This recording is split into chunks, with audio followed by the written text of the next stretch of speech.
This is Optimal Work Daily, Advertising's Bumpy Transition, and Why It Matters to You, by Seth Godin of Seth's.blog. Advertising has been around so long, they measure the prices in Roman numerals. CPM is a mark of how much it costs to run an ad that appears in front of 1,000 people. M is for 1,000. Until recently, a full-page ad in a national magazine that reached 2 million people could easily cost $80,000. That's $40 CPM times 2,000. I started my career buying ads for $50,000 a pop, and then made the transition to selling expensive online promotions to big brands. The opportunity was clear. Find an audience, make a significant profit selling ads.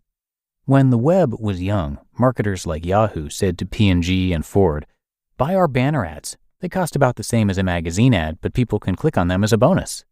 And so banner ads at the beginning were incredibly lucrative, easy to make, sell them for a lot. Today, banner ads might sell for 1/10 of that, or if we count ads on Facebook and the like, as little as 1% of the cost of a magazine ad on a per-person basis. But of course, it's not a fair comparison for a bunch of reasons. One, magazine ad pricing counts the entire circulation of a magazine, even though very few people read every single page of the magazine. Web ads, on the other hand, measure how many people look at that precise page. 2, a web ad salesperson can say, well, even if 1 in 1,000 people click on a web ad, it's still better than how many people click on a magazine ad. The problem with this is that while clicks are proof that something happened, they're rare indeed. Magazines don't offer advertisers clicks, but they do offer them hope, something advertisers love to buy. 3, magazines have always embraced mass. Advertisers pay extra for big circulation magazines, even though that means less focus. Even a magazine that's focused on a given topic, surfing, say, or gardening, can't distinguish whether the ad is being seen by a man or a woman or by someone who just bought a new car. The web offers all that and much more, but advertisers are radically undervaluing this focus because they grew up in a world of mass. It's fine to have a very fine focus, but if you're selling to people with blurry vision, it doesn't help much. And 4, lastly, magazine ads were largely sold, not bought. Condé Nast and other big companies happily wined and dined ad executives for years to earn the huge buys, more than 700 pages in the new Vogue, that appeared in their magazines. Websites, on the other hand, are inherently digital and would like to be bought, not sold, which gives advertisers an enormous amount of choice and leverage.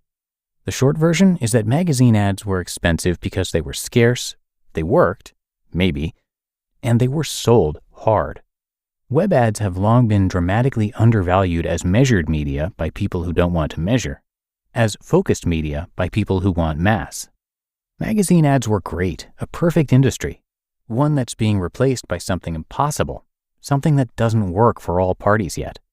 The result is that tonnage, huge ad inventories, inventory in the billions of impressions, are at the heart of much of what is currently paying the bills in web advertising, which pushes advertisers to show you more pages, interrupt you when they can, and try to keep you inside their site, clicking around. Most people are never going to click on an ad, even an ad that they will ultimately remember. Google's AdWords is one exception to the tonnage rule, and if it's not pushed to scale too much, opens the door for advertisers to start measuring the value of what they get when they buy a direct response web ad. Buy an ad for $1 a click, and if you make $2 in profit, buy more ads. But this only moves the measurement argument forward, as these ads are only attractive to advertisers who measure their results. Most ads don't work because we click on them, though. They work because we remember them, or because they change our perception or tell us a story. Until advertisers start to value the focused, memorable, impactful opportunity they have in buying the right ads in the right place for the right audience, web users are going to be stuck seeing irrelevant ads on sites that don't respect their time and attention as much as they should. We have salespeople and investors and agencies and buyers that come from a world of mass and scarcity, and the opportunities of focus and connection and abundance are taking a while to sink in.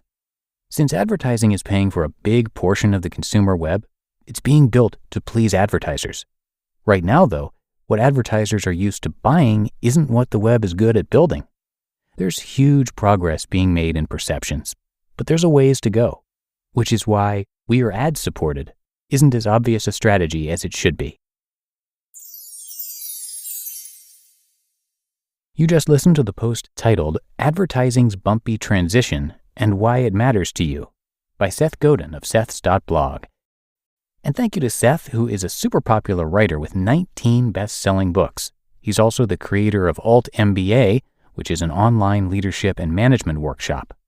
Alt MBA uses digital tools to engage with small groups of 120 students in an intense 4-week process.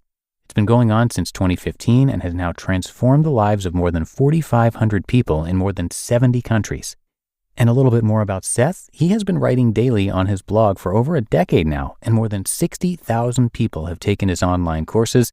He's also got 5 TED Talks, and his site is definitely worth checking out. So much to offer there. You can find, of course, his massive blog, but also podcasts, books, speaking, and so much more right there on his site. Again, that's Seth's.blog. But that wraps up our episode today. Hope you enjoyed it and that you're having a great day, and I will see you right back here tomorrow, and that is where your optimal life awaits.